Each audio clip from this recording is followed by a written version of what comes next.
تین چیزوں میں سے ایک نیک اولاد ہے۔ اولاد صالح یدعو لہ، اگر اپنی اولاد کی صحیح تربیت کی، اپنی اولاد کی صحیح پرورش کی، اس کو بہترین تعلیم دی، نبی اکرم صلی اللہ علیہ وسلم کا فرمان، جب انسان مر جاوے گا، قبر کے اندر پہنچے گا، لیکن اس کے مرنے کے بعد بھی اس کے لیے اولاد اس کے لیے دعائیں خیر کرتی رہے گی، اس کے لیے ایصال ثواب کرتی رہے گی۔ یہ قبر کے اندر سویا کہ دیکھیں ثواب اس کے نامہ اعمال کے اندر لکھا جائے قیامت تک، جب تک کہ اس کی اولاد جس کو اس نے نیک بنا کر کے چھوڑا ہے، جب تک وہ حیات ہے، تب تک اس شخص کے لیے ثواب چلتا رہے گا، چلتا رہے گا۔ دیگر مرحومین رشک کریں گے کہ بھائی ہم بھی مر گئے، تو بھی مر گیا، ہمارے یہاں تو کوئی ثواب نہیں، تجھے یہ کہاں سے آ رہا ہے؟ تو وہ کہے گا وہ وہاں سے میں نے اپنی اولاد کو نیک بنایا تھا،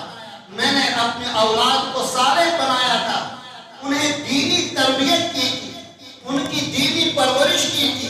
دینی ماحول کے اندر، اسلامی ماحول کے اندر، اسلامی کلچر کے اندر، اسلامی رنگ کے اندر میں نے اپنے اولاد کو ڈھالا تھا۔ اس کا نتیجہ یہ کہ میں قبر کے اندر ہوں، لیکن ثواب مجھے چلتا جا رہا ہے، چلتا ملتا جا رہا ہے، ملتا جا رہا ہے۔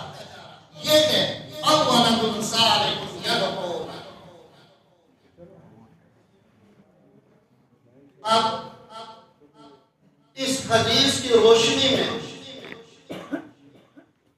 آج میں اور آپ اپنے گریبان کے اندر جھانکے،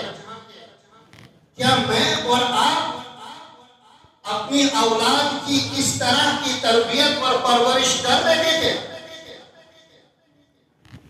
کیا میں اور آپ اپنی اولاد کی ایسی تعلیم کا نظم و نسق کر رہے ہیں؟ کیا میں اور آپ اپنی اولاد کے لیے وہ رنگ اختیار کر رہے ہیں جس رنگ کے اندر رنگ کر کے میرے مرنے کے بعد بھی میرے لیے صدقہ جاریہ بن جائے؟ آج بس اسی چیز کا میں نے اور آپ نے محاسبہ کرنا ہے، میں نے اور آپ نے اسی چیز کا جائزہ لینا ہے کہ وقت آئے گا میں مر جاؤں گا،